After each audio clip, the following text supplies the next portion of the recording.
Picture, if you will, the world as it was before the maps were drawn, before the great engines of industry began to churn, and before the silence of the high places was broken by the noise of modern ambition.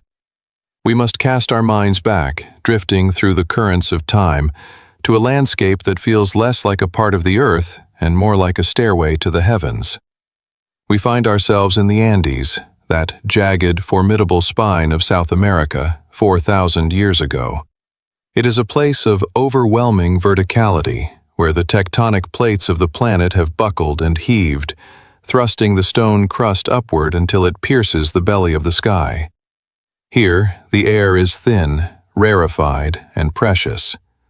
The sun does not merely shine, it strikes with a raw, unfiltered intensity, closer to the soil here than almost anywhere else on the globe. The nights are not simply dark, they are abyssal, cold enough to freeze the breath in the lungs, dominated by the sweeping arm of the Milky Way, which the ancients saw not as a scattering of stars, but as a great celestial river mirroring the waters of the earth. In this severe and majestic kingdom, life hangs by a thread. The winds howl through the mountain passes, carrying the scent of snow and slate, stripping moisture from the skin and warmth from the blood. It is a landscape that demands humility. It is a world that does not welcome humanity with open arms, but tolerates it, provided one knows the secrets of survival. And deep within the folds of these mountains, where the arid high peaks give way to the humid embrace of the eastern slopes, lies the transitional zone known as the Yungas, the cloud forest. It is here, in the misty corridors between the Amazonian jungle below and the freezing Puna grasslands above, that a botanical miracle occurred. An unassuming shrub, with slender branches and oval, bright green leaves, began to evolve. It was a plant like many others, fighting for its patch of soil, reaching for the filtered sunlight that drifted through the eternal fog. But to survive the onslaught of insects, the ravages of the wind, and the unique chemistry of the mountain soil, the plant developed a defense mechanism, a complex alkaloid shield designed to make its leaves bitter and unpalatable to the pests that sought to devour it. This plant was the Erythroxylum Coca. To the beetle and the caterpillar, it was a repellent, a signal to stay away. But to the humans who wandered these steep, verdant valleys, it would become something entirely different. It would become a companion, a savior, and a god. Imagine the first encounter, lost in the mists of prehistory. Perhaps it was a hunter, weary from the chase, his chest heaving as he struggled for oxygen in the thin air. Perhaps it was a gatherer, seeking sustenance among the unknown flora. We can visualize the hand reaching out, a hand weathered by the elements, skin darkened by the high-altitude sun, plucking a serrated leaf from the bush. The leaf is placed in the mouth. It is chewed. The taste is sharp, grassy, and intensely bitter. But as the juices are released and swallowed, something shifts within the body.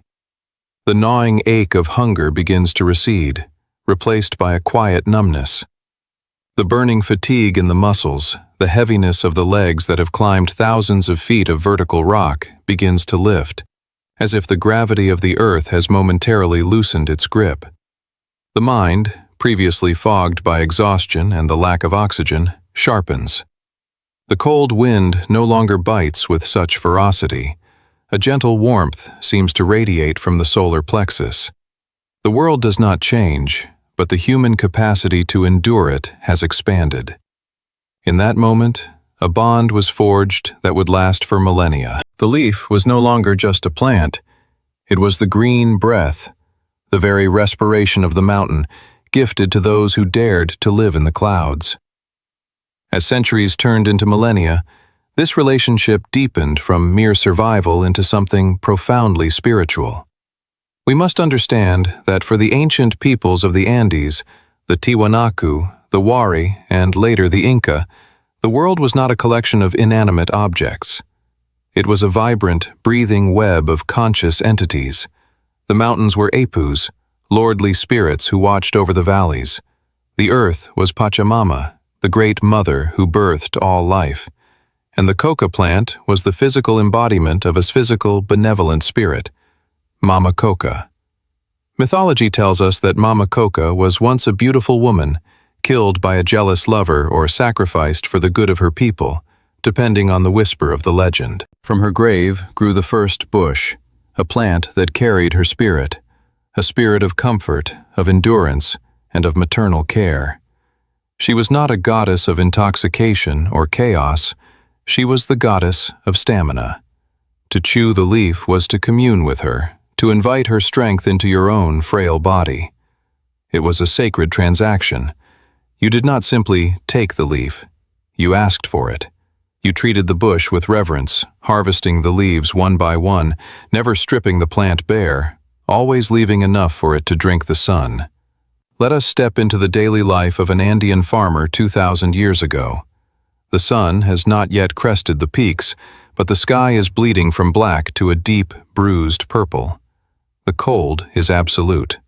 The farmer steps out of his stone dwelling, his breath pluming in the icy air. Before he lifts his hoe, before he drinks water, he reaches for his chuspa, a beautifully woven bag of llama wool that hangs at his hip. The bag is patterned with the symbols of his clan, dyed in reds and ochres. He reaches inside and withdraws a pinch of dried green leaves. He does not shove them into his mouth greedily. He holds them up to the mountain peaks, to the east where the sun will rise, and blows gently on them, a ritual breath known as the same.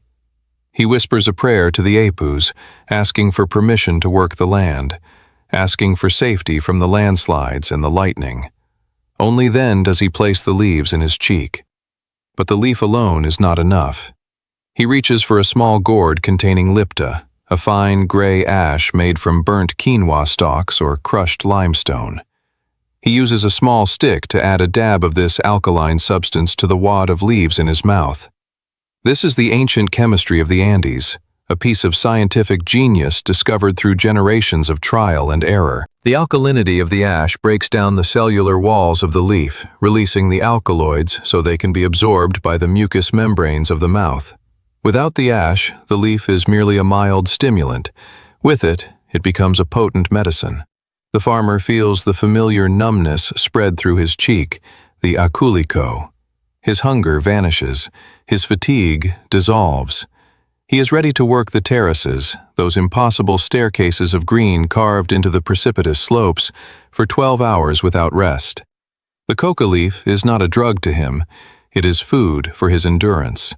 It is the fuel of the empire. In this high, quiet world, coca was the currency of friendship and the medium of social cohesion. Picture a group of travelers meeting on a narrow mountain path. The wind whips their ponchos, the drop-off to the side is 1,000 feet of sheer vertigo. They pause. They do not exchange coins or goods. They sit, sheltered by a rock, and they open their chuspas. They exchange leaves. This ritual is the essence of Aini, sacred reciprocity. I give to you, and you give to me, and in doing so, we acknowledge our shared struggle against the elements. To refuse an offer of coca was a grave insult, a rejection of kinship. To chew together was to share breath, to share spirit, to become one with the community. The leaf was present at every stage of life and every stage of death. When a child was born, the midwife would chew coca to gain the strength to assist the labor, and leaves would be placed in the infant's wrappings to ward off evil spirits. When a young couple was wed, the exchange of coca bags sealed their union more bindingly than any written contract. And, when the end of life came, the leaf was there to smooth the passage into the next world. Archaeologists, brushing away the dust of centuries from Incan tombs, have found mummies sitting in eternal repose, their knees drawn to their chests, wrapped in layers of exquisite textiles. And almost invariably, tucked into the folds of their burial shrouds or placed within their mouths, are pouches of coca leaves. The ancients believed that the journey to the afterlife was long and arduous, a trek across landscapes even more forbidding than the Andes. The dead would need stamina. They would need the warmth of Mama Coca to cross the plains of the spirit world. The leaf was the one necessity that transcended death itself. As the civilizations of the Andes grew more complex, evolving from scattered villages into great empires, the role of the coca leaf evolved with them. It became a tool of statecraft, a pillar of the economy, and a symbol of rank. We must look now to the height of the Inca Empire, the Tawantinsuyu, the realm of the four parts. This was a civilization of profound sophistication, stretching thousands of miles along the coast and spine of the continent, linked by a road system that rivaled the Romans. The Inca, the divine ruler, the son of the sun, understood the power of the green leaf. He knew that his empire was built on human labor, on the backs of the men who hauled the massive stones to build the fortress of Sacsayhuaman, on the legs of the soldiers who expanded the borders, on the hands of the miners who dug for gold and silver. And he knew that the human body, at these crushing altitudes, has limits. Coca was the key to unlocking the impossible. The state began to cultivate coca on a massive scale. Immense terraced plantations were carved into the humid eastern valleys of the Yungas. These were the coca gardens of the Inca, strictly controlled and guarded. The harvest was not for the open market, it was a state monopoly. The leaves were collected, dried in the sun on slate floors to preserve their green color, and then transported up the vertical roads to the storehouses of the capital, Cusco. From there, the Inca distributed the leaf with strategic precision. It was given to the army, ensuring that soldiers could march for days with little food. It was given to the engineers and the builders. It was given to the nobility and the priesthood for their rituals. But most famously, it was given to the chasquis. Picture, if you will, a lone figure running along the spine of the world. He is a chasqui, a royal messenger. He wears a tunic of white wool and carries a conch shell trumpet. He runs on a paved stone road that cuts through clouds, crosses suspension bridges made of woven grass swaying over roaring gorges, and climbs stairs that seem to lead to the moon. He carries a message, a knot of strings known as a quipu, that holds vital information for the emperor. He must run at full speed for miles until he reaches the next relay station, where another runner waits to take the message. This human relay system could move information from Quito to Cusco, a distance of over 1,000 miles, in less than a week. It was faster than the mail systems of Europe at the time. And the fuel that powered this human engine? The coca leaf. The chasqui ran with a wad of leaves in his cheek, the juices trickling down his throat, keeping his heart steady, his legs tireless, his mind focused on the path. Without the leaf, the communication network of the empire would collapse. The leaf bound the empire together, quite literally, through the stamina of its messengers. But let us not mistake this utility for a lack of sanctity.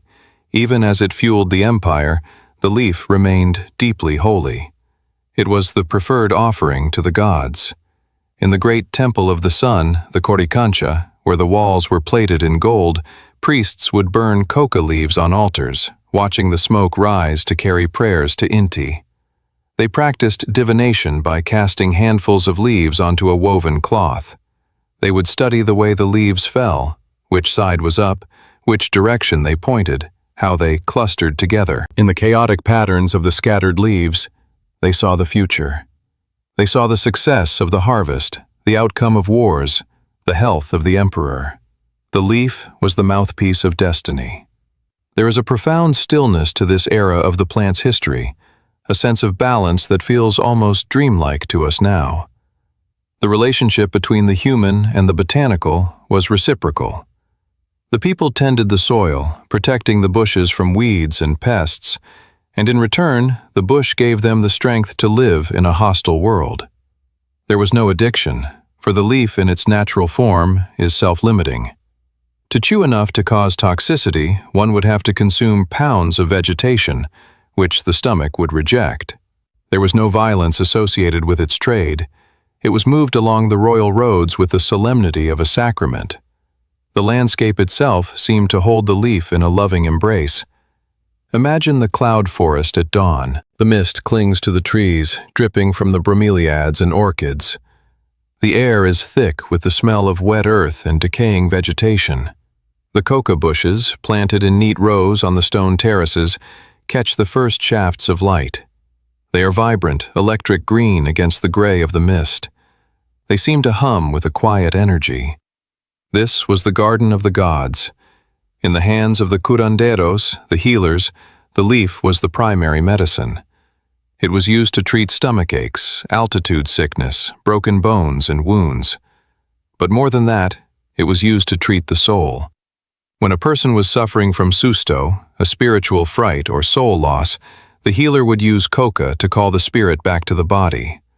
They would chew the leaves and blow their essence over the patient, creating a bridge for the wandering soul to return home. The plant was the great integrator, knitting together the physical and the spiritual, the body and the earth. It is important to dwell on this innocence. For thousands of years, the coca leaf existed in this state of grace. It was not a white powder. It was not a commodity of global destruction. It was a leaf, serrated and simple, growing in the silence of the mountains. It was as natural as the potato or the corn that grew alongside it. It was, in the truest sense, a gift. The indigenous people called it Coca. They wove its shape into their textiles and carved its image into their pottery. They told stories of how the stars were actually coca leaves scattered across the poncho of the night sky. To take the leaf away would be to take away their identity, their culture, their connection to the ancestors. As we stand in this ancient moment, looking out over the terraced slopes of the Andes, the world feels vast and timeless. The only sounds are the wind whistling through the ichu grass, the cry of a condor circling high above, and the rhythmic crunch of a stone pestle grinding ash. There is a harmony here that feels unbreakable. The green breath is inhaled and exhaled by a civilization that has learned to thrive on the roof of the world. But history, like the weather in these high passes, can change with terrifying speed. The horizon is clear for now, but far to the north and east, across the great ocean that the Incas knew only as the limit of the world, storm clouds are gathering. Men with metal skins and lust for gold are building wooden ships. They are dreaming of worlds they do not know, driven by a hunger that no leaf can satisfy. The silence of the Andes is about to be shattered. The sacred companion, the innocent leaf, is about to be dragged from its high mountain altar and thrust into a world that will strip it of its spirit, refine it into a ghost, and sell it as a poison. But for now, in the quiet of the cloud forest, the leaf still trembles in the wind, green and whole. The farmer finishes his prayer, places the offering under a stone, and begins his work. The sun rises, illuminating a world that believes it will last forever.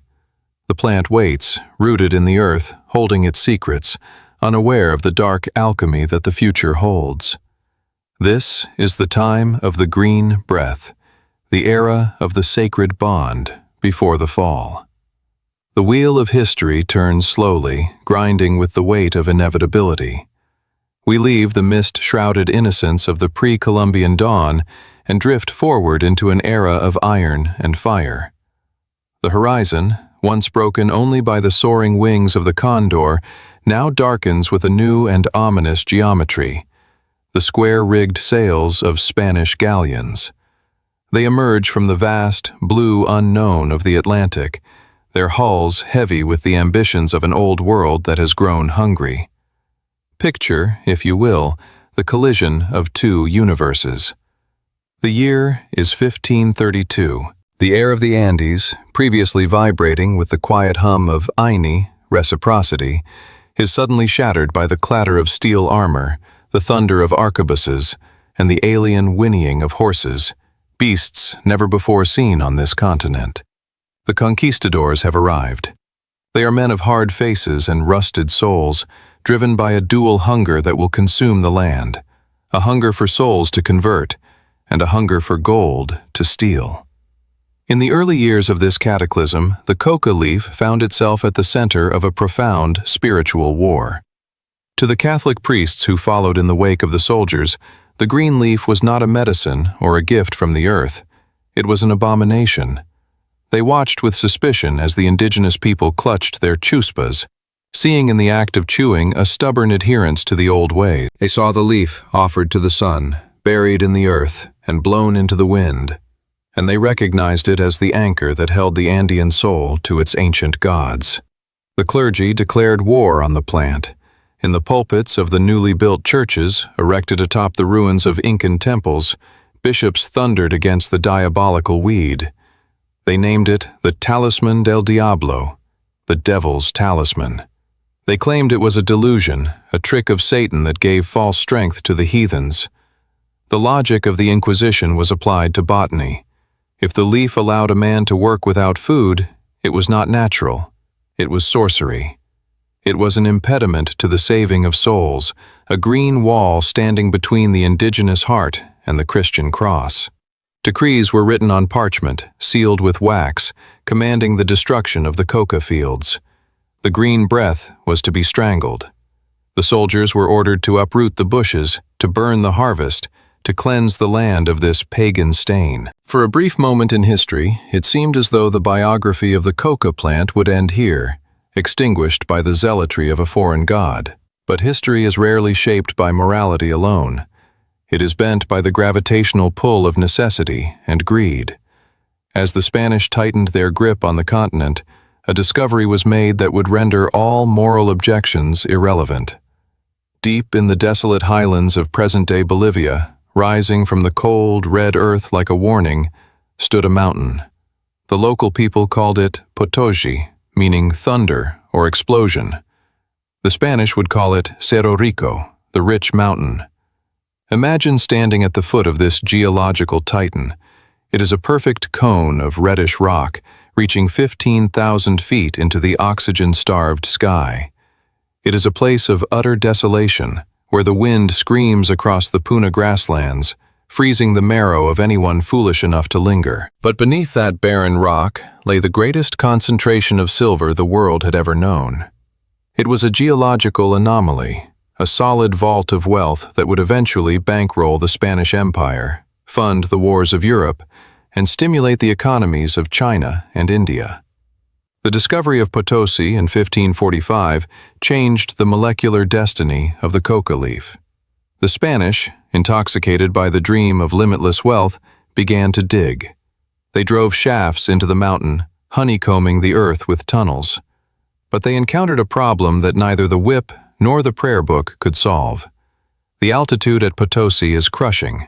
The air is so thin that a man from the lowlands gasps for breath after taking a few steps. The cold is relentless, and the work, swinging a heavy iron pickaxe against solid rock, hauling sacks of ore up vertical shafts, required a caloric output that the human body simply could not sustain on the meager rations provided to the enslaved workforce. The indigenous laborers, forced into the mines by the tens of thousands under a system of conscription known as the mita, began to die. They died of exhaustion. They died of exposure. They died of despair. The Spanish overseers, watching their labor force dwindle, realized a terrifying truth. Without the devil's leaf, the silver would stay in the mountain. It was observed that the workers who chewed coca could endure the unendurable. They could remain underground for days. They could carry loads of silver ore weighing 100 pounds up rickety ladders for shifts that lasted 30 hours. The leaf numbed the pain of the broken body. It silenced the screaming of the empty stomach. It provided a steady chemical endurance that allowed the machine of empire to keep turning. And so, a dark hypocrisy settled over the Andes. The same church that had condemned the leaf as a tool of Satan now began to quietly bless its production. The same crown that had ordered the fields burned now began to tax them. The devil's leaf was rebranded. It was no longer a pagan obstacle. It was a divine gift essential for the extraction of treasure. The morality of the leaf was rewritten by the ledger book. We must now descend. Let us drift down, out of the blinding, high-altitude sun, and into the mouth of the mine. We are entering the underworld of the 16th century, a place the miners called the mouth of hell. The transition is stark. The air grows instantly stale, thick with the dust of pulverized rock and the acrid smoke of tallow candles. The temperature rises. While the wind freezes the surface, the heart of the mountain is sweltering, heated by the geothermal energy of the earth and the sweating bodies of thousands of men. It is a sensory assault, the smell of sulfur, unwashed bodies, and fear. Picture the mitayo, the conscripted miner. He is likely young, perhaps 18 or 20. He has been marched hundreds of miles from his village, torn from his family, to serve his turn in the darkness. He wears a rough tunic of wool and leather sandals. On his head, a leather cap. In his cheek, the bulge of the aculico, the wad of coca. He stands at the bottom of a vertical shaft, hundreds of feet deep. To exit the mine, he must climb a series of ladders made of twisted rawhide strips and wooden rungs. The ladders are slick with moisture and grease. He carries a capachos, a hide sack filled with silver ore, strapped to his forehead. The weight pulls his head back, straining the neck, compressing the spine. He must climb, hand over hand, in the flickering dark, with the abyss waiting below him. In this claustrophobic nightmare, the coca leaf is his only friend. It is the only thing that makes the darkness bearable. As the chemical alkaloids seep into his bloodstream, the sharp edges of his reality begin to soften. The pain in his shoulders becomes a distant throb rather than an acute agony. The terror of the cave-in, the fear of the toxic mercury vapors used in the refining process, the dread of the darkness, all of it is muffled by the green anesthesia. The leaf, which was once chewed in the sunlight to commune with the sun god Inti, is now chewed in the absolute dark to survive the greed of men. The context of the plant has been inverted. It has gone from a sacrament of life to a tool of slow death. The miner chews not to pray, but to forget. He chews to turn himself into a machine, to numb the human part of himself that wants to weep or scream, so that the mechanical part can continue to swing the pick. Above ground, the city of Potosí exploded into a chaotic, opulent metropolis. By the early 1600s, it was one of the largest cities in the world, rivaling London and Paris in population. It was a city of jarring contrasts, a place of dream and nightmare. On the cobblestone streets, Spanish grandees walked in silks and velvets, their fingers dripping with rings made from the mountain's bounty. There were gaming houses, theaters, and churches gilded with gold leaf. It was a city of feverish energy, fueled entirely by the silver flowing from the mountain. And flowing alongside the silver was the river of Coca. The trade in the leaf became the second most important economy in the Andes, surpassed only by the precious metals themselves. Caravans of thousands of llamas, laden with baskets of dried coca leaves, made the treacherous journey from the humid valleys of the Yungas up to the barren heights of Potosí. The Spanish landowners who controlled the coca plantations became fabulously wealthy. They were the coca lords of the colonial era. They did not chew the leaf themselves, they considered it a filthy habit of the lower castes, but they understood its value. They knew that a basket of coca was worth more than a basket of gold, because without the coca, there was no gold. The Catholic Church, too, took its share. The Bishop of Cusco derived a significant portion of his income from the tithes on coca production. The very institution that had demonized the plant was now sustained by it. The irony is heavy, like the stone of the mountain. The cathedrals of Europe, with their soaring spires and stained glass, were partly paid for by the silver of Potosí, which was extracted by men fueled by the pagan leaf. The communion wafers served in Madrid and Rome were, in a hidden economic sense, baked with the flour of the coca trade. Let us pause to consider the psychological weight of this era on the indigenous consciousness. The plant was their last link to a shattered world. The Spanish had toppled their temples, melted their golden idols, and outlawed their rituals. But they could not ban the leaf. In fact, they mandated it. This created a complex, tragic intimacy between the oppressed and the plant. In the dark of the mine, during the brief moments of rest, the miners would still perform the ancient rituals. They would take a leaf and blow on it, whispering a prayer not to the Christian God, but to El Tío, the uncle. El Tío was the lord of the underground, a horned, demonic figure who controlled the veins of silver. The miners believed that Jesus and the Virgin Mary ruled the surface where the sun shone, but underground, in the realm of darkness, the old, dangerous spirits still held sway. They would build small shrines to El Tío in the deepest tunnels, fashioning statues of him out of mud and ore. And they would offer him coca leaves. "Eat, Tío, and do not eat us," they would whisper. "Chew the leaf and show us the vein of silver." It was a desperate, syncretic religion born of survival. The coca leaf became the bargaining chip with death. It was the offering that kept the mountain from collapsing, the bribe that kept the demons at bay. The sensory landscape of this chapter is defined by the color gray.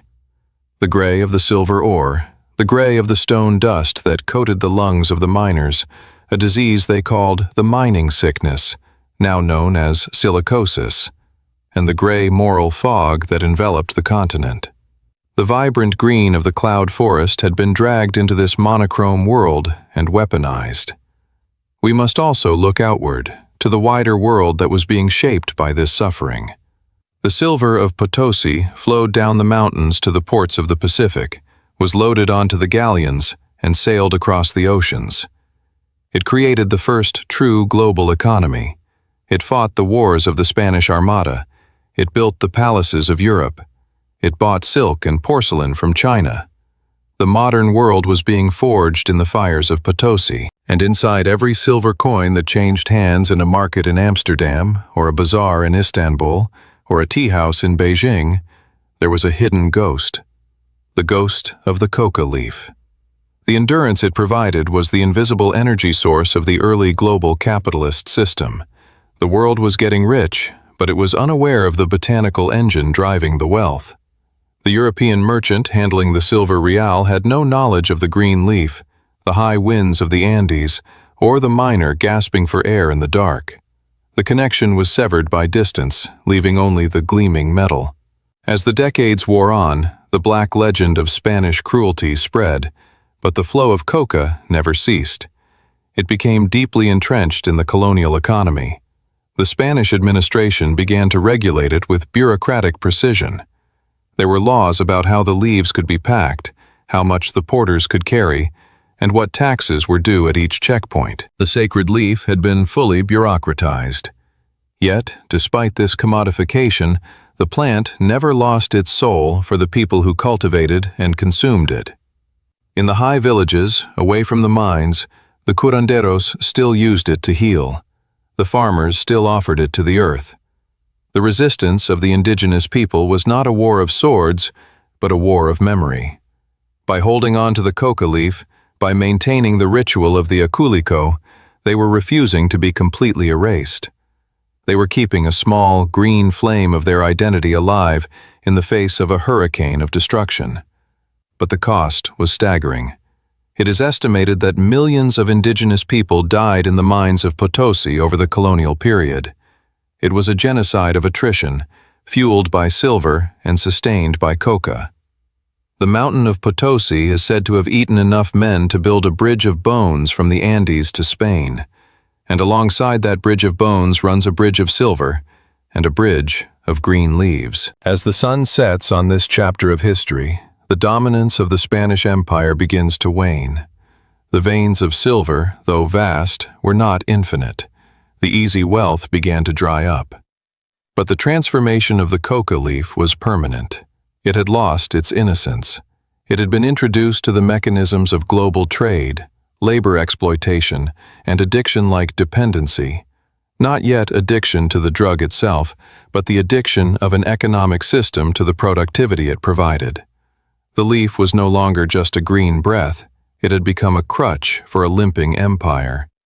It had been stained by the darkness of the mines.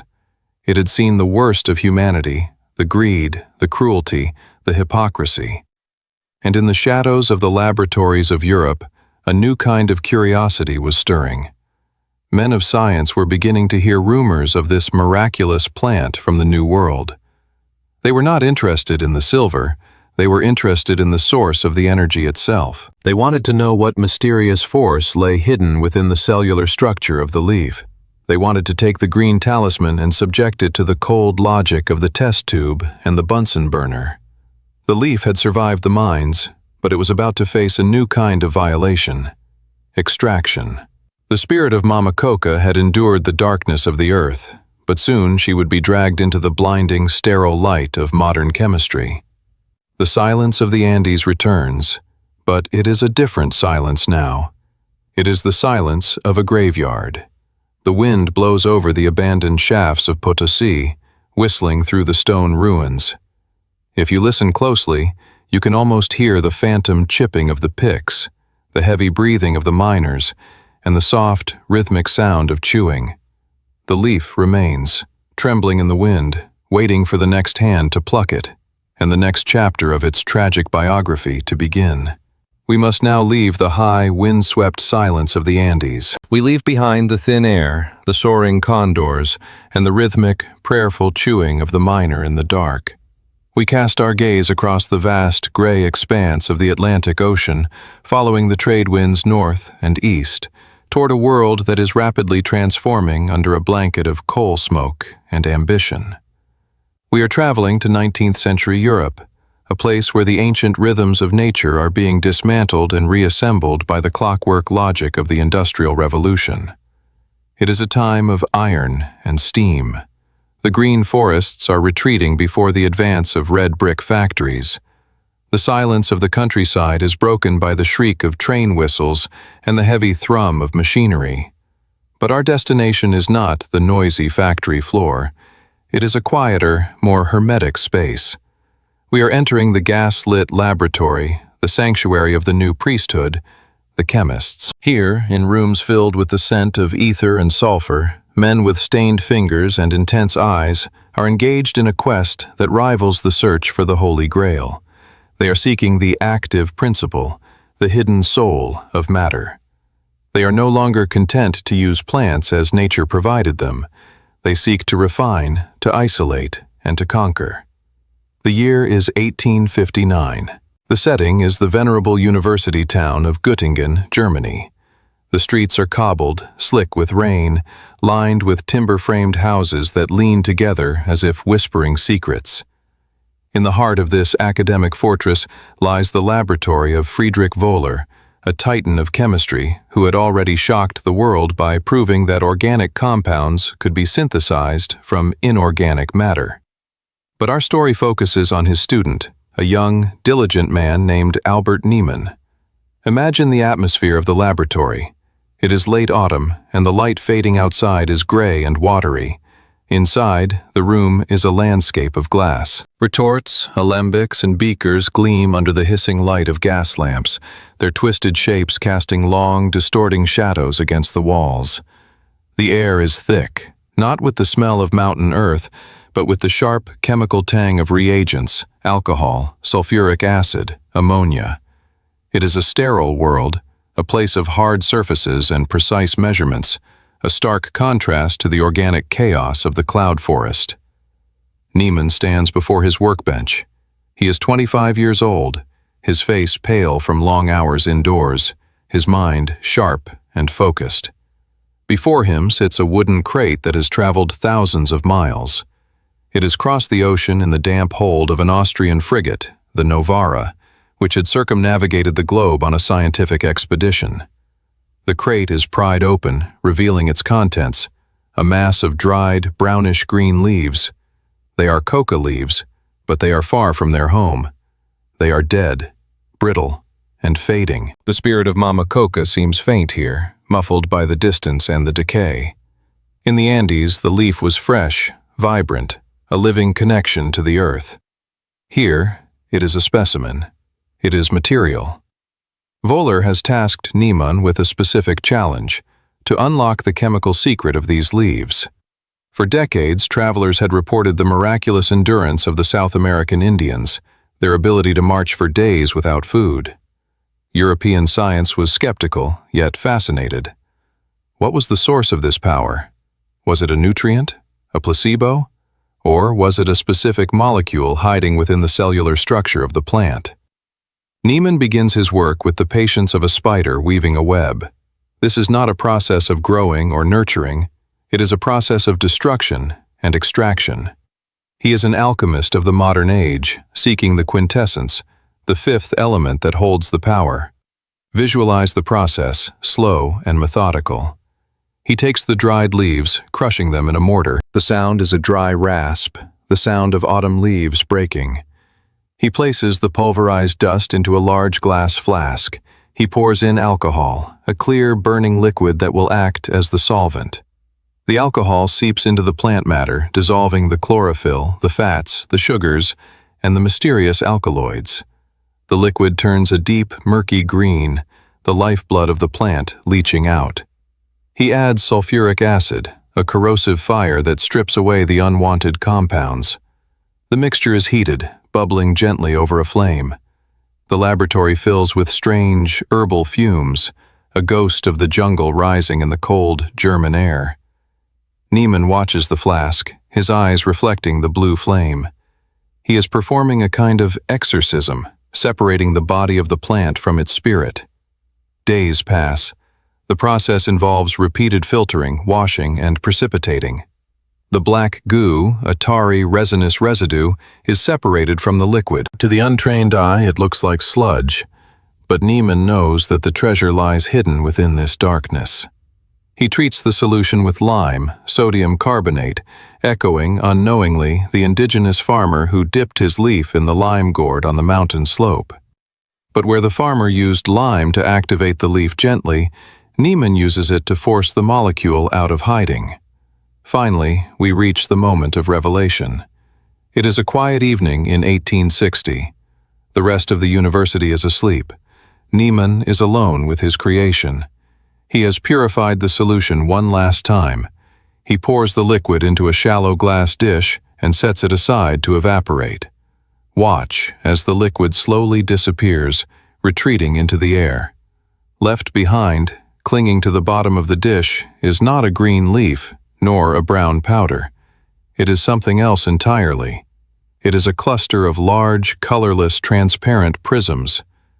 They catch the gaslight, sparkling with an icy, diamond-like brilliance. Niemann leans in, his breath fogging the glass. He has done it. He has discarded the fiber, the nutrients, the chlorophyll, everything that made the plant a plant, and he is left with the pure, concentrated essence. He scrapes a small amount of the crystals onto a spatula. It is a white powder now, light as snow, innocent in appearance. In the tradition of brave and perhaps reckless chemists of his time, Niemann performs the ultimate test on himself. He wets his finger, touches the white dust, and places it on his tongue. The reaction is immediate and profound. He does not taste the grassy bitterness of the leaf. Instead, a strange, creeping silence spreads across his tongue. The sensory nerves are silenced. The tip of his tongue goes numb, cold, and unresponsive. It is as if that part of his body has vanished. He writes in his notebook, his pen scratching across the paper. It has a bitter taste, promotes the flow of saliva, and leaves behind a peculiar numbness, followed by a sense of cold when brought into contact with the tongue. He names the substance cocaine. Cocaine. This moment, this precise second when the white crystal touched the human tongue in a German laboratory, marks the fracture in the plant's biography. It is a schism as deep and violent as an earthquake. Consider what has happened here. In the Andes, the alkaloid was bound within the complex matrix of the leaf. It was surrounded by vitamins, minerals, and other compounds that modulated its effect. When chewed, the release was slow, gradual, and sustained over hours. It was a gentle wave of energy, a support system for the body. It was social, ritualistic, and grounded in the earth. But in Niemann's beaker, the molecule has been severed from its ecological context. It has been ripped from the soil, the altitude, the prayers, and the culture. It stands alone now, concentrated to a potency hundreds of times stronger than nature ever intended. It is no longer a green breath. It is a white lightning bolt. It is stable, transportable, and terrifyingly pure. The spirit of Mama Coca has been refined into a chemical formula, C17H21NO4. The mystery has been reduced to geometry. The carbon, hydrogen, nitrogen, and oxygen atoms are arranged in a specific, rigid architecture, a tropane alkaloid that fits into the receptors of the human brain like a skeleton key. But this key does not just open the door, it kicks it down. There is a tragic irony in the figure of Albert Niemann himself. He was the father of cocaine, the man who unleashed this white giant upon the world, yet he would never see its rise. He was working with other dangerous substances, including mustard gas, and his health was failing. A year after his discovery, at the tender age of 26, Albert Niemann died. He succumbed to a lung infection, likely exacerbated by the toxic fumes he inhaled daily. He died leaving behind a dissertation and a jar of white crystals. He was the first casualty in a new kind of war, a war between the human desire for mastery and the chaotic power of nature's extracts. His death adds a layer of gothic melancholy to the story. The young alchemist perishes, leaving his creation on the shelf, a dormant seed waiting for the right soil. And the soil of the late 19th century was fertile indeed. The news of Niemann's discovery rippled through the scientific community, though slowly at first. The dissertation was published. The formula was shared. Other chemists began to synthesize it. But for a few years, the white powder remained a curiosity, a plaything of the chemists, sitting in glass jars in university cabinets, catching the dust. But let us linger in the laboratory a moment longer. Let us look at that jar of crystals with the benefit of hindsight. It looks so clean, so modern. It represents the triumph of the Western mind. We had looked at a chaotic, savage bush and found the truth inside it. We believed we had improved upon nature. We thought we could take the energy without the ritual, the high without the mountain. But in extracting the soul of the plant, we had created a ghost. A ghost is something that has no body, no home, and no rest. It wanders, seeking to attach itself to the living. The cocaine molecule, stripped of its plant body, was now a restless spirit. It was chemically unstable, hungry for a host. In the leaf, the alkaloid was a servant of human endurance. In the crystal, it would soon become a master of human desire. The fracture is the central theme of this era. It is the fracture between the holistic and the specific. The Andean worldview saw the plant as a whole being, a relative.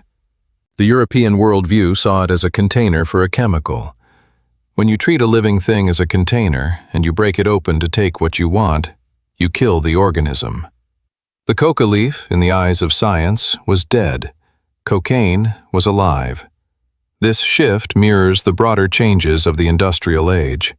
Just as we stripped the forests for lumber and stripped the earth for coal, we stripped the plant for its stimulant. We were distilling the world down to its most potent, marketable, and consumable parts. We were creating products that were stronger than our biology could handle. The gas lights hiss in the Göttingen lab. The shadows lengthen. The ghost of Albert Niemann fades into history, leaving his jar on the bench. Outside, the wind howls through the German timber-framed streets, a cold wind that feels different from the wind of the Andes. It does not carry the scent of sage and earth. It carries the smell of soot and iron. The crystal sits there, waiting. It is a sleeping beauty, or perhaps a sleeping dragon. It offers a promise that will seduce the coming generation, the promise of painlessness. Niemann had noted the numbness on his tongue. That numbness was the siren song. In a world of surgery without anesthesia, of dentistry without relief, of chronic pain treated only with whiskey and biting on leather straps, the promise of a substance that could silence the nerves was miraculous.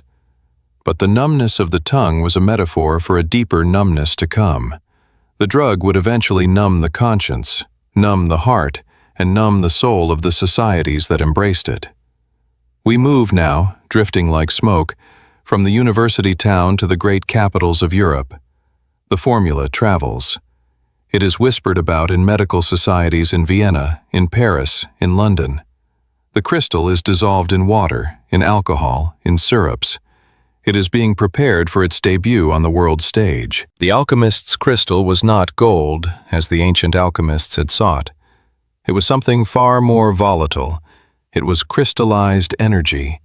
It was borrowed time.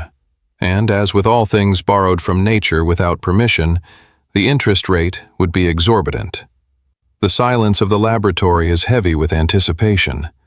The glass vial reflects the room, distorting the image of the world around it. We are on the precipice of the Velvet Age, where this white powder will be draped in luxury, dissolved in wine, and sipped by popes and kings. But we, the observers of history, know the truth. We know that the white powder is not a cure.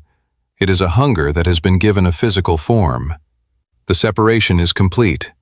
The green breath has become the white dust. The sacred companion has become the chemical commodity. And as the 19th century marches toward its zenith, the bottle is uncorked, and the genie, beautiful, terrible, and relentless, escapes into the modern world. The transition is subtle, almost imperceptible. It begins not with a scream, but with a whisper in a medical journal, a scratch of a pen, a sip of a tonic. The world is about to fall in love with a ghost. But for now, let the crystal sit in the moonlight streaming through the laboratory window. It is cold, sharp, and beautiful. It looks like frozen water, like a piece of the glacier brought down to the valley. It looks pure, and in that purity lies the danger. For nature is never pure. Nature is a balance of impurities. By achieving purity, we have created something unnatural. We leave the gas-lit room, the air still smelling of chemicals and rain. The door closes on the era of discovery and opens on the era of consumption. The alchemist has done his work. Now, the merchant and the doctor will take their turn. The crystal waits, shining in the dark, a tiny, jagged star that will soon burn with a blinding, white heat. The curtain rises on a new act. We have left the cold, sterile silence of the German laboratory and the windswept isolation of the Andes. The timeline shifts forward, settling into the plush, gilded embrace of the late 19th century. This is the era of the Belle Époque in France, the Gilded Age in America, and the twilight of the Victorian era in England. It is a time of immense, vibrating contradictions. The world is draped in velvet and lace, yet underneath the finery, the machinery of civilization is grinding at a furious pace. We find ourselves in a world illuminated by the soft, hissing glow of gaslight, soon to be replaced by the harsh brilliance of the electric bulb. The telegraph has shrunk the globe. The steam engine has conquered time. The human nervous system, evolved for the slow rhythms of the harvest and the hunt, is suddenly assaulted by the clatter of the tramway, the screech of the factory whistle, and the relentless demand for productivity. A new malady haunts the corridors of the elite and the working class alike. Neurasthenia. It is a diagnosis of exhaustion, a fraying of the nerves, a melancholic lethargy born of modern speed. The civilization that has conquered the earth is tired. It is desperate for a restorative. It is waiting for a miracle. And the miracle arrives not in a jagged crystal or a chewed leaf, but in a bottle of fine Bordeaux wine. Enter the stage, Angelo Mariani.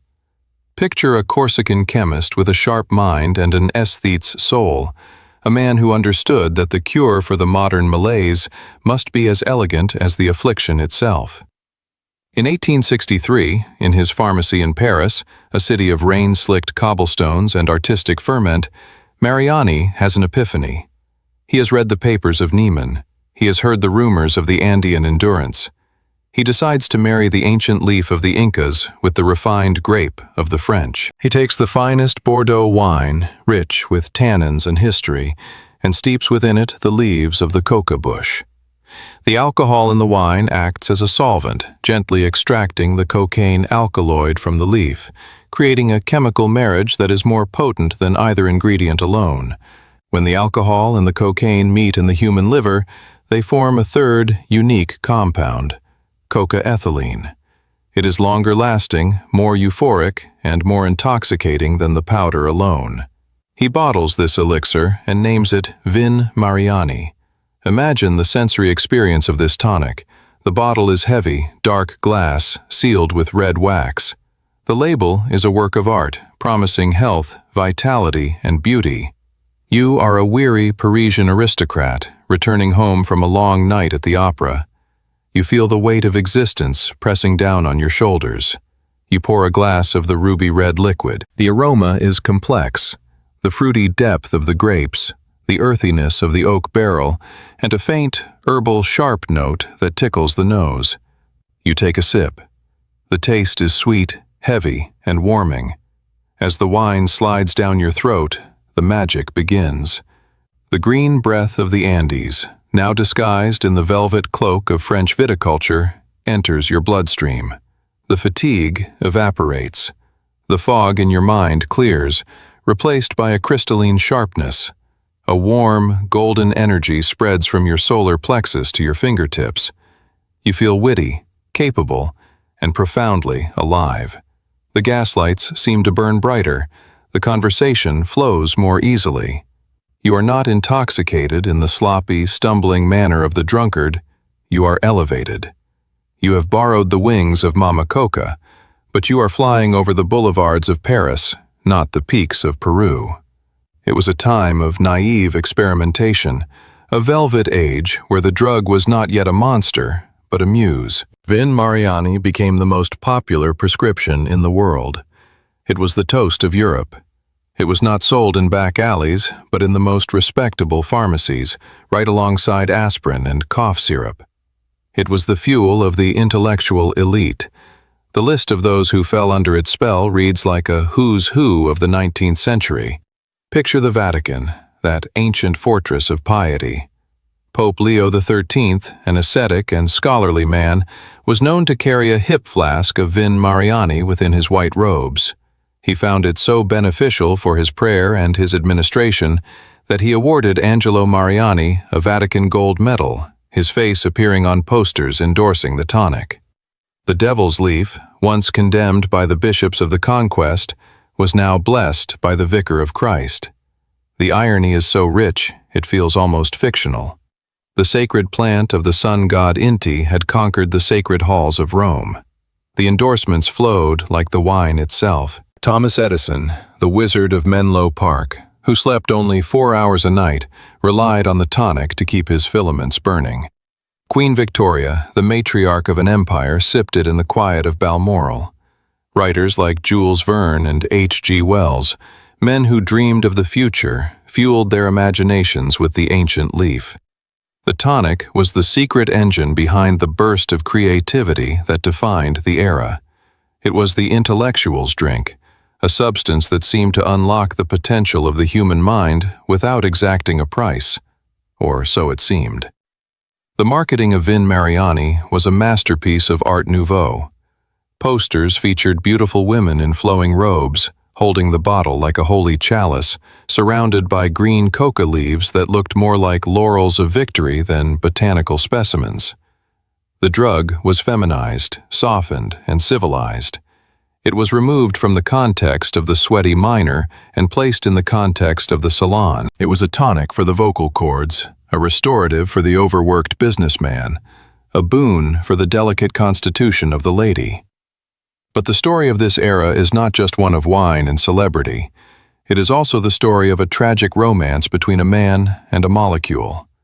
We must turn our gaze to Vienna, the glittering capital of the Austro-Hungarian Empire. It is the city of waltzes, of coffee houses, and of a young, ambitious, and deeply troubled doctor named Sigmund Freud. The year is 1884. Freud is 28 years old. He is unknown, poor, and desperate to make a name for himself. He is engaged to Martha Bernays, but he is too poor to marry her.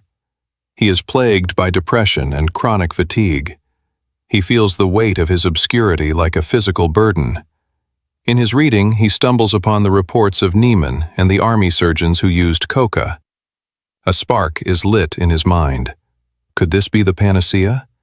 Could this be the discovery that catapults him to fame? He orders a gram of the expensive white powder from the Merck Pharmaceutical Company in Darmstadt. When it arrives, he does not dissolve it in wine. He takes it dissolved in water, a much more direct and potent administration. The effect on Freud is immediate and transformative. He describes it in letters to Martha that are almost love letters to the drug itself. He writes of the gorgeous excitement that flows through him. He calls it a magical offering. For the first time in his life, the dark clouds of his depression part. He feels a surge of confidence, a normalcy that he had never known. He can work for 18 hours. He can speak with charisma.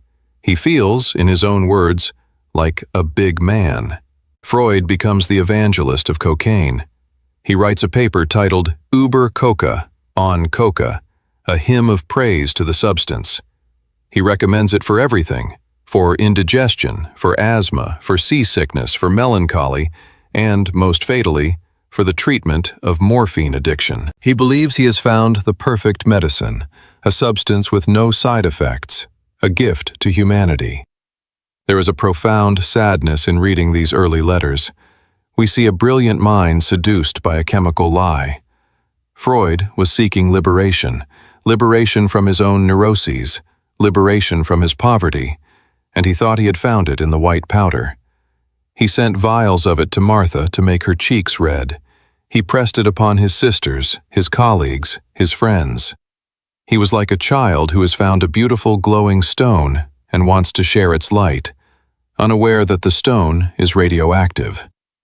The tragedy crystallizes in the story of Ernst von Fleischl-Marxow. Fleischl was Freud's brilliant friend and mentor, a physiologist who had injured his thumb during an autopsy. The injury led to chronic pain and eventually a severe addiction to morphine.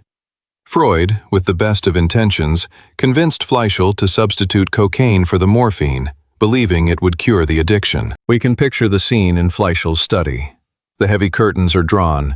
The air smells of old books and sickness. Freud administers the cocaine. At first, it seems to work. Fleischl weans off the morphine. He seems brighter, more energetic. Freud is triumphant. He believes he has saved his friend. But the biology of the brain is not so easily cheated. The magical energy borrowed from tomorrow began to demand its repayment, with interest. Fleischl did not stop taking the cocaine. He began to consume it in massive quantities. His tolerance skyrocketed. The soothing elixir turned into a predator. Freud watched in horror as his friend descended into a new and terrifying hell.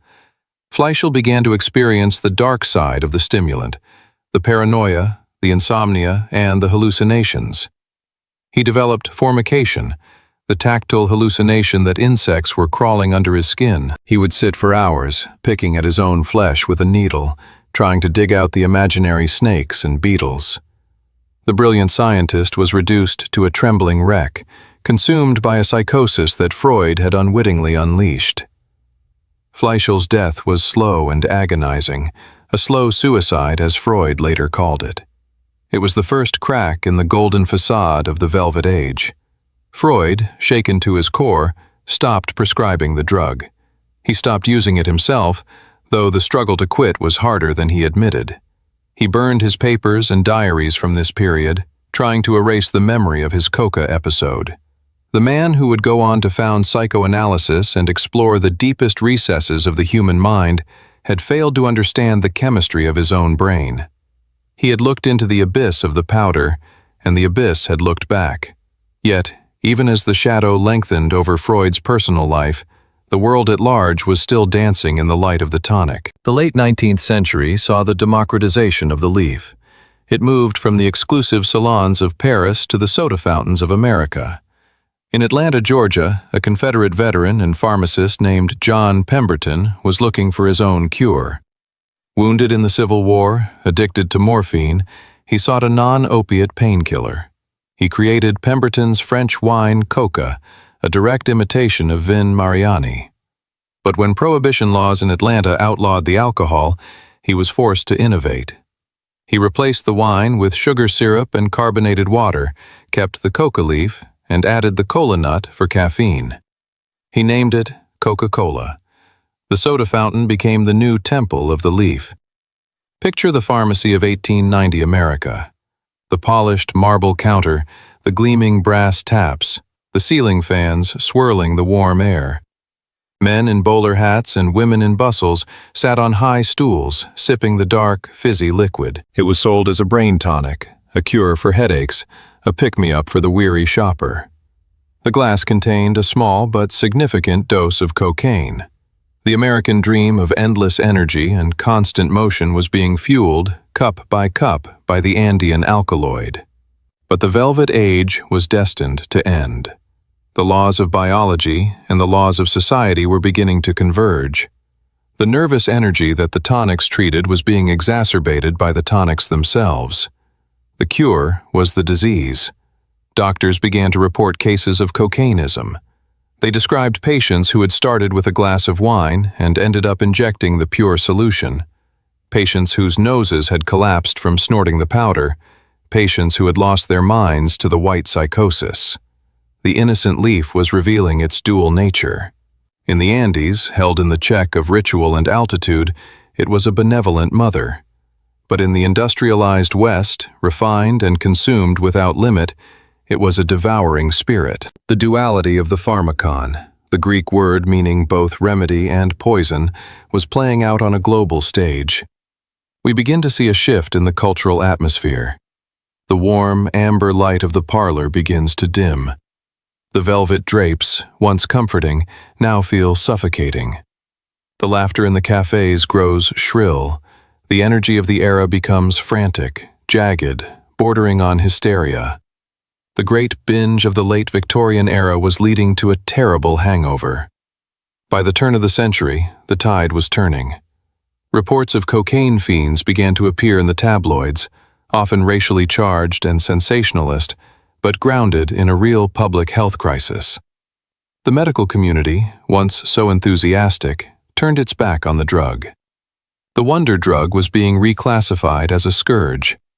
But before the curtain falls on this chapter, let us hold the image of that brief, golden moment of suspension. The moment before the addiction set in. The moment when the world truly believed it had bottled happiness. Imagine a dinner party in 1885. The table is set with silver and crystal. The guests are the captains of industry, the artists, the thinkers. They raise their glasses of Vin Mariani. They toast to the future, a future of electric lights, of flying machines, of a world without pain. They drink deep. They feel the warmth spreading in their chests. They smile, their eyes bright with the chemical shimmer. They do not see the ghost of the Inca miner standing in the corner. They do not see the shadow of the addict shivering in the alleyway. They do not hear the scratching of the phantom bugs under the skin. They only feel the velvet. They only feel the rise. It was a civilization trying to outrun its own shadow, fueling its engine with a propellant it did not understand.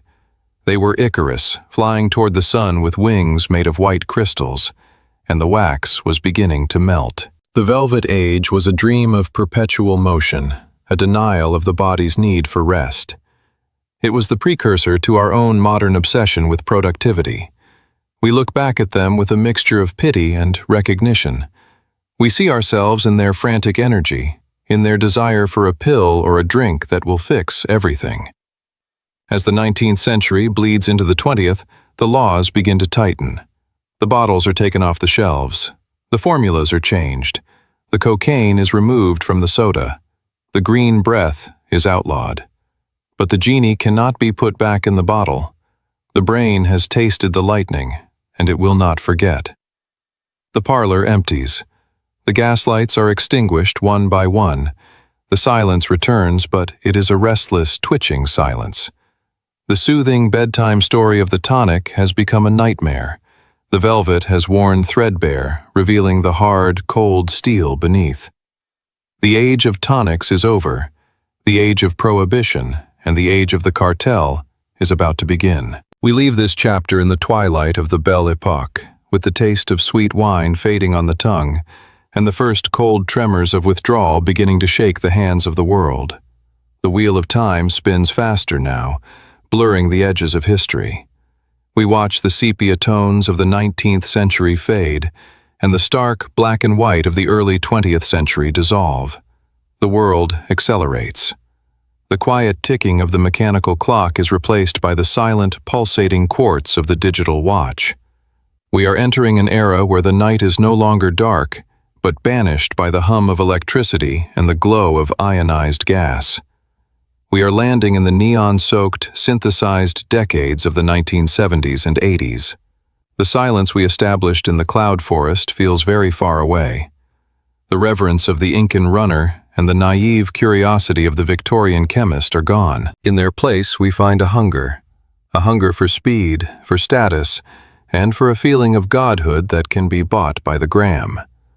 The cocaine molecule, having slept in the shadows during the prohibitions of the mid-century, reemerges not as a medicine, but as a celebrity. It steps out of the pharmacy and into the penthouse. It trades its amber bottle for a silver spoon. Picture, if you will, the skyline of Miami in 1978. The sun is setting, casting a bruised purple light over the Atlantic. The humidity is thick, a physical weight that presses against the glass of the rising skyscrapers. From the air, the city looks like a circuit board, glowing with the flow of a new kind of energy. This is not the energy of industry or steam, it is the energy of illicit capital. In the marinas, sleek white yachts bob gently on the tide, their hulls pristine, their names written in gold script.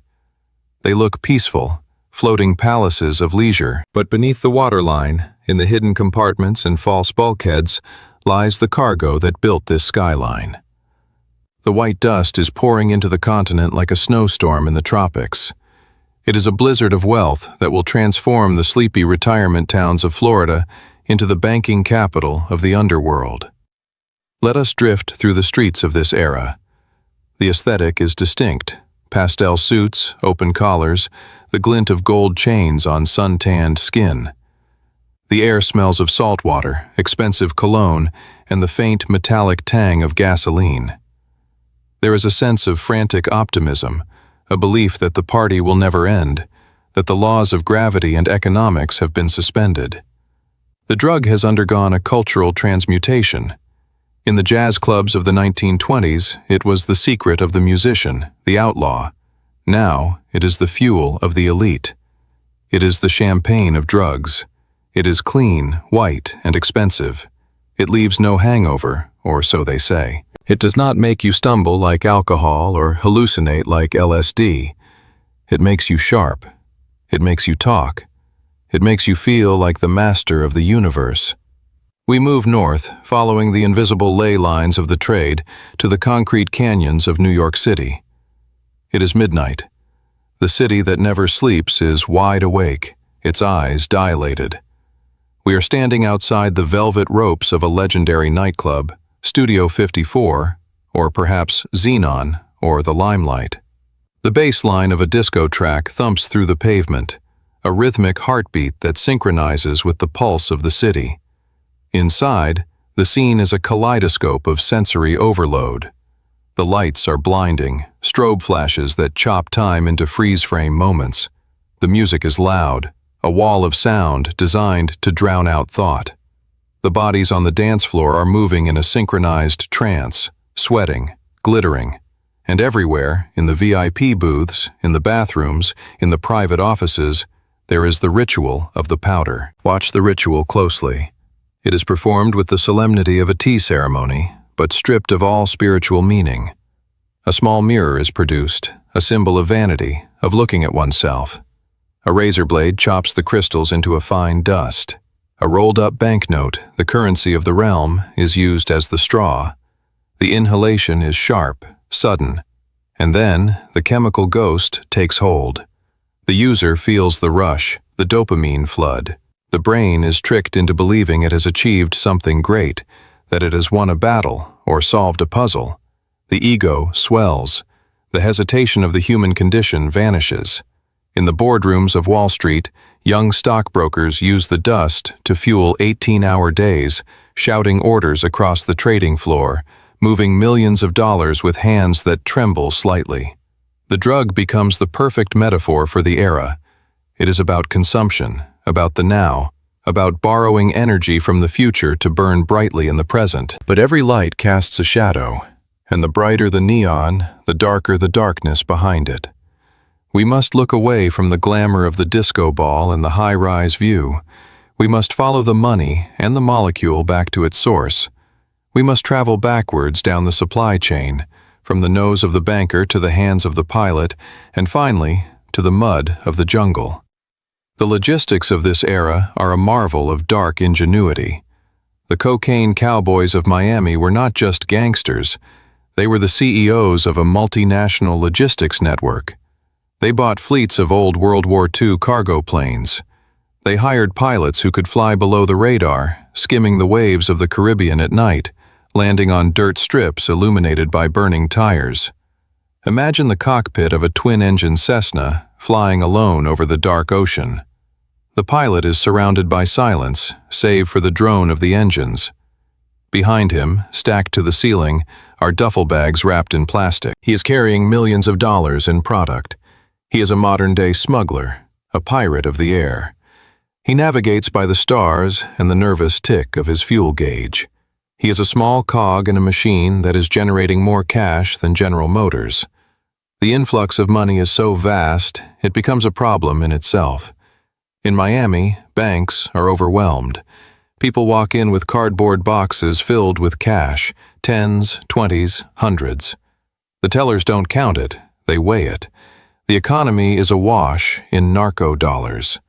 The skyline rises because the money has to go somewhere. It goes into condos, into car dealerships, into luxury hotels. The city is built on a foundation of white powder, but the foundation is slippery with blood. The violence of this era is unlike anything seen before in the criminal underworld. The Italian mafia had rules. The cocaine cowboys had none. The trade was dominated by new players, primarily from Colombia. They brought with them a ruthlessness born of their own country's turbulent history. We witnessed the Dadeland Mall massacre of 1979. In broad daylight, in the parking lot of a suburban shopping center, a tactical assault truck pulls up. Men jump out with submachine guns and open fire. It is not a gang fight, it is a military operation.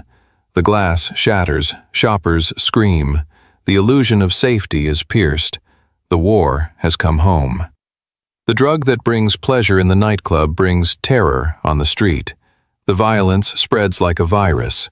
It is the inevitable result of a market that is illegal, immensely profitable, and completely unregulated. Contracts are enforced with lead. Competitors are eliminated with car bombs. The peace of the city is maintained only by the threat of immediate, overwhelming force. And now we must travel further south, back to the continent where the story began. We return to South America, but we are not in the high, sacred Andes of the Incas anymore. We are in the steaming, lowland jungles of Colombia and Peru. The landscape has changed. The green breath of the cloud forest has been industrialized. We are no longer looking at small family plots of coca bushes grown for ritual. We are looking at industrial plantations, hundreds of acres carved out of the rainforest. The trees have been slashed and burned to make way for the crop. The biodiversity of the jungle is replaced by the monoculture of the leaf. The farmers, the cocaleros, are tragic figures in this chapter. They are often the descendants of the indigenous people who revered the plant. But now, they are sharecroppers in a global criminal enterprise. They do not grow the leaf to chew. They grow it to sell to the narcos. They are caught in a pincer movement. On one side, the cartels demand the crop and set the price. On the other side, the American-backed anti-drug forces fly helicopters overhead, spraying herbicides that wither the corn and the yucca along with the coca. The processing of the leaf has also lost its soul. In the kitchens hidden under the jungle canopy, the leaves are not treated with gentle ash and prayer. They are thrown into plastic pits lined with tarp. Men in rubber boots stomp on the leaves, not in a dance, but in a toxic march. To extract the alkaloid on this scale, they use chemicals that are an insult to the earth. They pour gasoline, kerosene, sulfuric acid, and acetone over the leaves. The smell is horrific, a mixture of petrochemical fumes and rotting vegetation. The jungle floor is poisoned. The chemical waste is dumped into the pristine rivers of the Amazon basin, killing the fish and poisoning the water downstream. The purity of the white powder in the New York nightclub is purchased at the cost of the ecological rape of the rainforest. In the cities of Medellin and Cali, the drug lords rise. They are the new kings. Pablo Escobar, the most infamous of them all, builds a personal empire that rivals the state itself. He builds housing for the poor to buy their loyalty. He builds a zoo with hippos imported from Africa. He bombs airliners. He assassinates ministers. The Society of Colombia fractures under the weight of the trade. Judges wear masks in court to hide their identities. Police officers are given a choice: plata o plomo, silver or lead. Take the bribe or take the bullet. The institutions of democracy crumble. The drug trade becomes a state within a state, a cancer that eats the nation from the inside out. And through it all, the powder flows.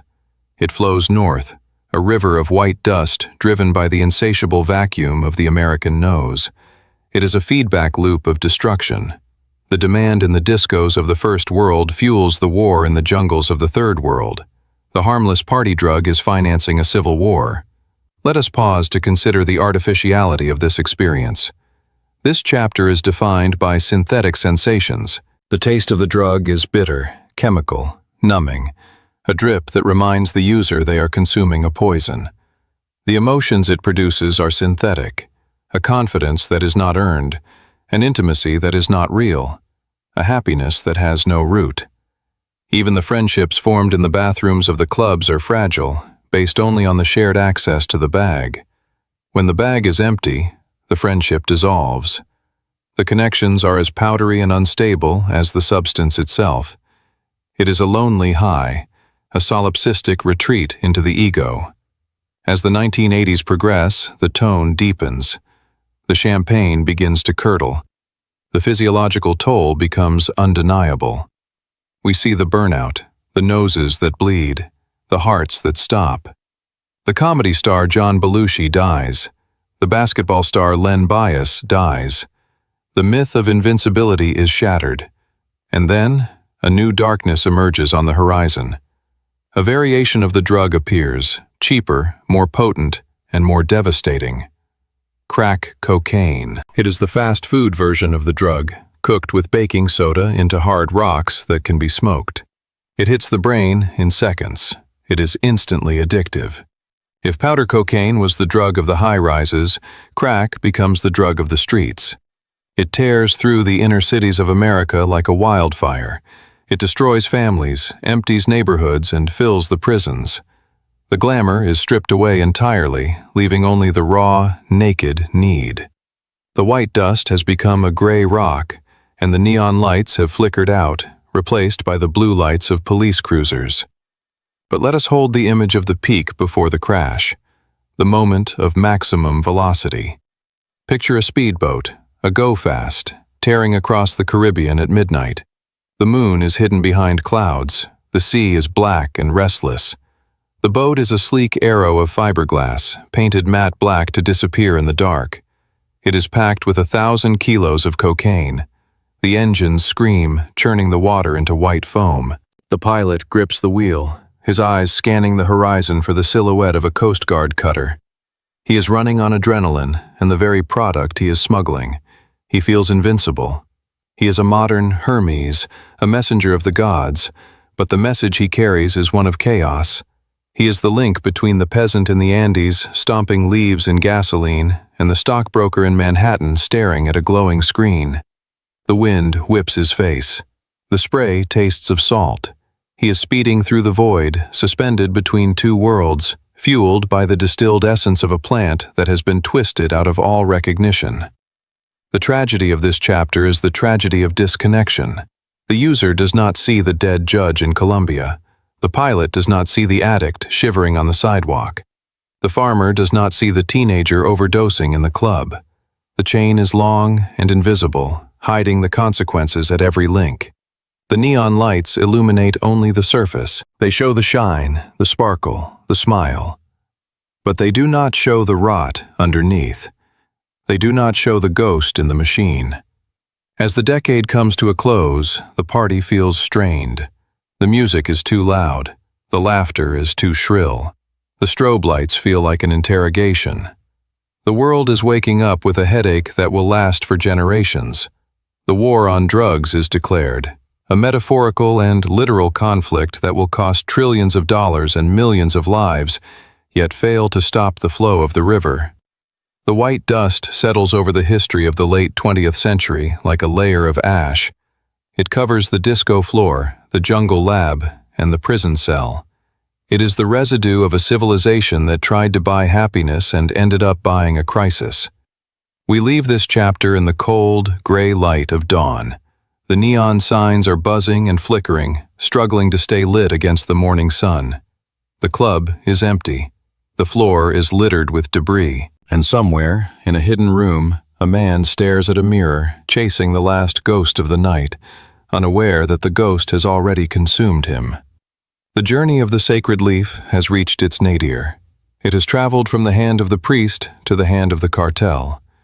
It has gone from connecting man to nature to severing man from his own soul. But the story is not quite over, for even in the concrete and the plastic, the biology remains. The plant is still growing, the earth is still waiting. And the consequences of this neon fever dream will shape the world we live in today.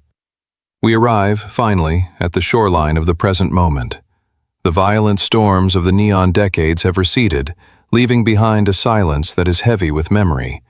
The dust has settled, but the scar remains carved into the history of the world. We stand now at the end of a long and winding road, looking back over the centuries, from the mist-shrouded dawn of the Andes to the flickering gaslights of Europe, through the strobe-lit madness of the modern crisis, and back again to the quiet earth. It is time to close the book on this turbulent biography. But before we do, we must return to the source. We must travel one last time to the place where it all began. Picture, if you will, the high slopes of the Bolivian Yungas today. The morning sun is just beginning to breach the peaks of the Cordillera Real, casting long, sharp shadows across the valleys. The air is crisp and thin, smelling of wet slate and eucalyptus. Here, on a steep terrace that seems to defy gravity, a small bush trembles in the wind.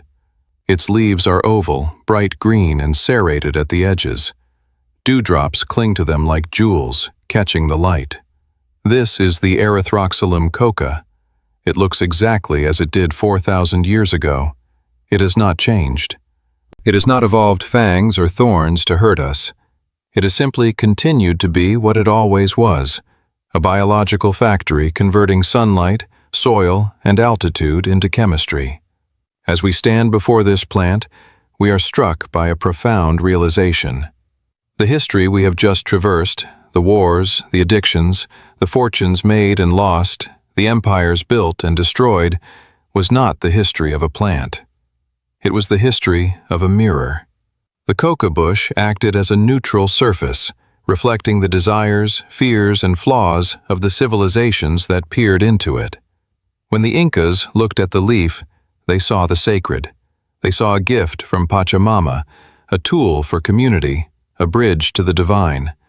And so, the plant became a sacrament. It bound people together in aini, in reciprocity. It built roads and carried messages. It was a benevolent spirit. When the conquistadors looked at the leaf, they saw the devil, and then they saw a prophet. They saw a fuel for slavery. And so, the plant became a chain. It bound the miner to the mountain. It extracted silver at the cost of blood. It was a tool of oppression. When the 19th century chemists looked at the leaf, they saw a puzzle. They saw a molecule to be isolated, a prize to be won. And so the plant became a white powder. It was stripped of its context, its spirit refined into a ghost. It became a product of the laboratory, cold and precise. When the modern world looked at the leaf, it saw an escape. It saw a way to feel faster, stronger, better. It saw a commodity of immense value. And so, the plant became a weapon. It destroyed cities, corrupted governments, and hollowed out souls. It became a global crisis. But the plant itself? The plant is innocent. It is a tragedy of extraction. We took the green breath, which was designed by evolution to be sipped slowly, to be held in the mouth with lime and reverence, and we distilled it into a thunderbolt. We removed the checks and balances. We ignored the wisdom of the indigenous elders who warned that the plant has a spirit, and if you treat that spirit with disrespect, it will exact a terrible revenge. We are living in the wake of that revenge. The ghost in the garden is the lingering presence of that misunderstanding. Let us walk through the modern landscape of the Andes. The war on drugs has left its mark here, just as the silver mines did centuries ago. You can see the scars on the hillsides where aerial fumigation planes have sprayed glyphosate to kill the illicit crops. The jungle is pockmarked with brown, withered patches. The soil is toxic. The farmers are caught in a cycle of poverty and persecution. But there is also a quiet resilience. In the indigenous communities of Bolivia and Peru, the old ways have survived the storm. Visit a market in Cusco or La Paz today. You will see grandmothers in bowler hats and colorful polleras sitting behind sacks of coca leaves. They are not drug dealers. They are selling medicine. They are selling tea. They are selling tradition. Watch a modern yatiri, a healer, perform a ceremony. He spreads a woven cloth on the ground, the aguayo. He takes a handful of leaves and casts them. He reads the future in their chaotic pattern. He selects 3 perfect leaves, akin to, and holds them up to the mountains. He blows his breath over them, uniting his spirit with the spirit of the plant. Halpe, mamita Coca, he whispers. Chew, little mother Coca. In this moment, the connection is restored. The white powder is forgotten. The violence of the cartels feels like a bad dream. Here, in the hands of those who respect it, the plant is still sacred. It is still the glue of the Andes. It is used to cure altitude sickness in tourists. It is used to settle disputes between neighbors. It is used to ask the earth for a good harvest. This survival is a testament to the power of cultural memory. Despite 500 years of attempts to eradicate, demonize, and pervert it, the sacred relationship has endured. The green breath was never truly extinguished. It just went into hiding in the high places, waiting for the world to remember how to breathe again. But what of the rest of the world? What of the cities of the north, where the scars are different? We traveled to a quiet rehabilitation center in a forest in Europe or North America. It is a place of healing. A young man sits in a circle of chairs. He is telling his story. He talks about the initial rush, the feeling of being a god. And then he talks about the crash, the loss of his family, his job, his self-respect. He talks about the hunger that the white dust created, a hole in his soul that nothing could fill. He is a casualty of the alchemist's crystal. He fell in love with a ghost. But now, in the quiet of this room, he is learning to live without the chemical armor. He is learning that true endurance does not come from a powder. It comes from within. He is learning the lesson that the Incan runner knew 4,000 years ago, that strength is a relationship with the world, not a domination of it. The history of cocaine is a parable for our times. It is a story about our relationship with nature. We live in an age of extraction. We extract oil from the earth, fish from the sea, and chemicals from plants. We are obsessed with purity, with concentration, with speed. We want the effect without the effort. We want the fruit without the tree. But nature is a system of relationships. Nothing exists in isolation. When you pull on one thread, when you isolate one alkaloid, the whole tapestry shifts. The lesson of the coca leaf is that context matters. The poison is not in the plant, the poison is in the dose and in the intention. As the sun sets over the Andes, painting the snow-capped peaks in shades of pink and gold, we are left with a sense of melancholic hope. The global crisis is slowly shifting. There is a new conversation beginning. People are starting to understand that you cannot war against a plant. You can only heal the society that misuses it. Scientists are looking at the leaf again, but with new eyes. They are studying its potential as a mild stimulant, a nutritional supplement rich in calcium and vitamins, a natural anesthetic. They are looking at the whole plant, not just the white crystal. They are asking, Is there a way to integrate this ancient gift into the modern world without the destruction? Can we make peace with Mama Coca? Perhaps the answer lies in a return to reverence, not necessarily a religious worship of the plant, but a respect for the complexity of biology, a recognition that we are biological beings living in a biological world, and that there are limits to how much we can manipulate nature before it bites back.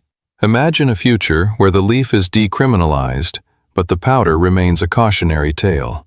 A future where the Andean farmer can export Coca tea to the cafes of Paris and Tokyo, sharing the green breath in its gentle, natural form. A future where the plant is no longer a symbol of violence, but a symbol of cultural heritage. It is a fragile dream, like a leaf trembling in the wind. But history is long, and the earth is patient. The mountains have seen empires rise and fall. They have seen the Incas, the Spanish, the drug lords, and through it all, the bush has kept growing. We close our eyes now. The journey is done. We let the images of the past fade away. The flickering torches of the mines go out. The gaslights of the laboratory dim. The neon signs flicker and die. We are left with the sound of the wind in the high grass. We smell the earth. We feel the cold, clean air of the mountains. We are back in the garden. The ghost is still there, lingering in the shadows. It is the ghost of all those who were lost, the miners, the addicts, the soldiers, the innocent bystanders. We acknowledge them. We honor their memory. We do not look away from the darkness, but we do not let it consume us. And in the center of the garden, the plant waits. It is silent. It is green. It is alive. It offers us a choice, just as it always has. Will we take the leaf with respect, with a humble hand, and find endurance? Or will we grasp for the crystal, for the power, and find only dust? The biography of the molecule is written, but the biography of our relationship with nature is still being written, day by day, choice by choice. We leave the story here, in the twilight of the Andes. The stars are coming out, the great river of the Milky Way, the Mayu, flowing across the sky. The same stars that watched over the first hunter who plucked a leaf 4,000 years ago. The cycle continues. The earth breathes. And in the silence of the night, we find rest.